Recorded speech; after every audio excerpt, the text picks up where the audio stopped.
We saw how Japanese automakers, facing a tariff roller coaster in the United States, began a quiet migration of investment north.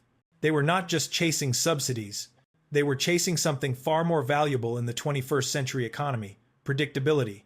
We learned that global corporations no longer bet on proximity, they bet on stability. And Canada, with its open trade policies and steady political climate, became the quiet hub for Japan's automotive presence. But that story, the story of the winner, is only half of the equation. It's the comfortable half. And it forces us to ask a much harder question, a question that is often ignored. If Canada is the silent winner, who is the silent loser? In the noise of this global shift, many pointed to Lafayette, Indiana, home to a massive Subaru plant, as the perfect example. It became ground zero for the narrative, the victim of this economic war. The story that was told was simple and clean. That new 25% tariffs on parts and vehicles created a financial dead end. That these policies, designed to protect American jobs, had backfired, forcing Subaru to stop producing its popular Outback model in Indiana and move that production back to Japan. It was the perfect, tragic symbol of the US manufacturing crisis. But what if that story isn't the whole truth? Because when we dug into the data, when we followed the timeline, we found something else. The truth is, Subaru's decision to shift production, the plan to move the Outback and Legacy models out of Indiana, was announced in May of 2024. That was before the new wave of tariffs was finalized. The story wasn't about tariffs. It was about a strategic pivot. The Lafayette plant, according to reports from Inside Indiana Business, wasn't being abandoned. It was being retooled to build the vehicles that are selling even faster. The Forester. And, crucially, the Forester Hybrid. This strategic shift wasn't expected to cut jobs. It was projected to add around 100 new ones. So, why was the first story, the story about tariffs and abandonment, so easy to believe? This reveals a much deeper, more important secret about the American heartland. The fear of being hollowed out has become so real, so ingrained in the American identity, that any change, any corporate announcement, any global shift is now seen through the immediate lens of loss and abandonment. The fear is real, even when the facts of a specific story are more complicated. Today, we are not going to tell the simple story. We are going to tell the true one. This isn't just about the cost of being left behind. It's about the anatomy of that fear. And, more importantly, we will investigate the story that no one is telling. The story of how these communities are staging the American counterpunch to take back control of their future. Anatomy of the hollowing out. Why is that fear so powerful? Why is the wound in the Rust Belt economy so raw? Because the pain is real. The memory of loss is not history. For many, it is a daily reality. The narrative of the hollowing out isn't a political slogan. It's the lived experience of millions. To understand the counterpunch, you first have to understand what these communities are fighting against. It starts with the initial shock. When a major factory does leave, when the gates are chained and the lights go out, the first number we hear on the news is the number of jobs lost. 500, 1,000, 3,000. But that number is a sterile, clean statistic. It fails to capture the human cost. Have you ever felt that? That feeling of being stuck? The feeling that the job you dedicated 30 years of your life to, the one that paid for your mortgage, that sent your kids to college, that job could simply vanish because of a decision made in a boardroom 1,000 miles away or a political policy signed in Washington, D.C. For many American auto workers, especially those over 55, this is not just the loss of a paycheck. It's the loss of a pension plan. It's the loss of health insurance, just as you are beginning to need it most. It's the terrifying realization that you have to re-enter a job market that no longer values the specific, hard-won skills you spent a lifetime perfecting. That is the initial shock. But that is only the first domino to fall. This is the secret that the national news reports always miss. An auto plant, or any major manufacturing hub, never exists in a vacuum. It is the heart of a complex, living ecosystem. And when the heart stops, the entire body begins to fail. We focus on the assembly jobs. We forget about the supplier jobs. According to data, the auto parts manufacturing industry directly employs over 871,000 Americans. International automakers alone support a network of nearly 2.4 million jobs in the U.S., both direct and indirect. These are the small, often family-owned, businesses that make the seats. The metal stampers, the wire harness creators, the logistics and trucking companies that feed the main plant when an assembly plant changes its strategy, or worse, when it leaves. It doesn't just create one wave. It creates a tsunami that washes over this entire fragile network. These suppliers, who built their entire business model to serve one giant customer, are suddenly left with no one to sell to. The hollowing out isn't just one factory closing. It's the dozens of smaller suppliers that quietly shut their doors 6 months later. It's the help wanted sign coming down at the local diner. It's the hardware store that sees its sales drop by 40%. That is the collapse of the ecosystem. And finally, there is the third, most silent, ripple. This is the one that hits everyone, even those who never set foot inside a factory. It's the tax base. A large industrial plant is often the single biggest property taxpayer in its county. That money, that single check, is what pays for the local public schools. It pays the salaries of police officers and firefighters. It pays to pave the roads and maintain the public parks. When that factory disappears, that revenue evaporates, and the hollowing out becomes a physical reality. The local government is faced with an impossible choice.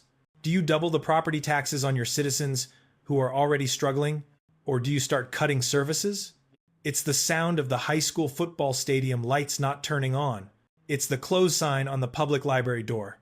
It's the 911 call that takes 10 minutes longer to answer. This is the hollowing out of the middle class. It's not just an economic event. It's a social one. It's the loss of identity, the loss of community pride. It's the brain drain of the next generation, as the brightest young people are forced to leave their hometown to find opportunity. This is the anatomy of the fear. It is real. It is justified. And it explains why these communities, the heartland of America, are no longer waiting for a savior. They have awakened, and they are fighting back. The American counterpunch.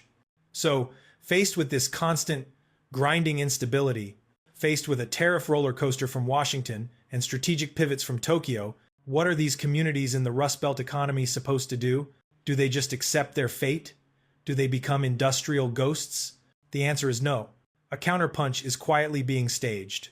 A Rust Belt revival. But it is not the counterpunch you might think.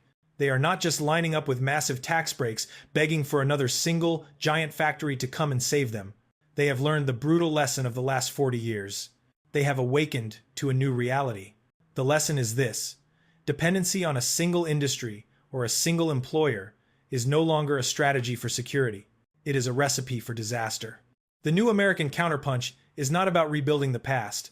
It's about building a future that is diversified, resilient, and independent. And the first weapon in this fight is not concrete or steel. It's education. Across the heartland, the first line of defense is no longer the factory wall. It's the community college. These states are pouring resources into targeted, rapid reskilling programs. They are not just retraining, they are upskilling. Look at Ohio. The state has poured millions into its RAPIDS program. That stands for Regionally Aligned Priorities in Delivering Skills. In March 2025, $8 million was allocated to colleges to purchase state-of-the-art equipment that businesses actually use, to train students for high-demand jobs. This isn't theory. It's hands-on practice. That same spirit is in Lorain County, Ohio. A consortium of 5 community colleges just secured a $5.7 million federal grant. Their mission? To build a workforce partnership that directly addresses the skills gap in advanced manufacturing. This isn't about training someone to pull a lever, a job that will be automated tomorrow. They are unlocking the potential of the existing workforce. They are creating the robot technicians, the automated logistics specialists, the wind turbine maintenance crews.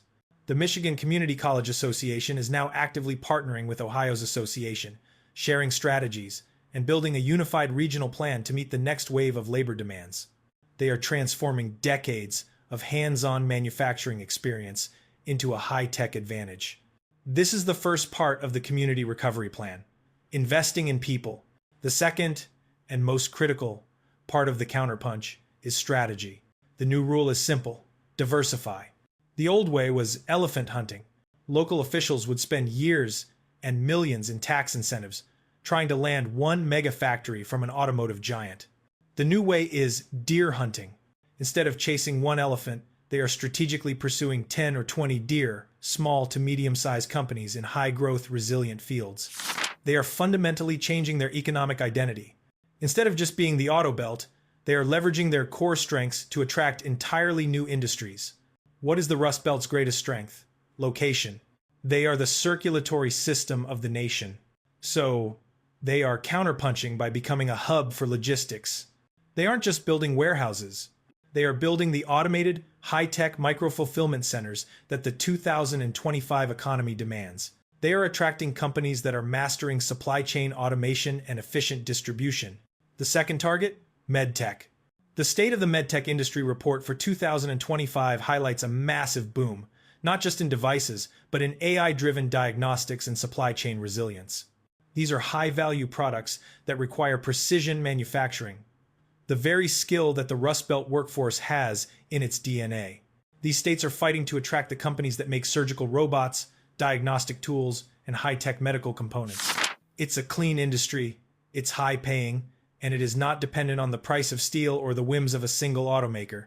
This is the new strategy. This is the Rust Belt revival. But we must be truthful. We must be real. This is an uphill battle. It is not easy. It is one thing to offer a reskilling program. It is another to convince a 5-8-year-old assembly worker who is proud of the life they built to go back to school and learn code.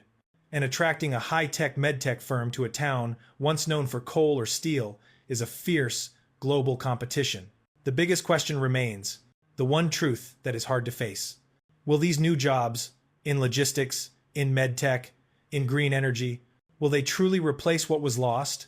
Will they provide the same 6-figure salaries, the same union protections, the same family-sustaining benefits, the same sense of pride that the great manufacturing jobs of the 20th century did?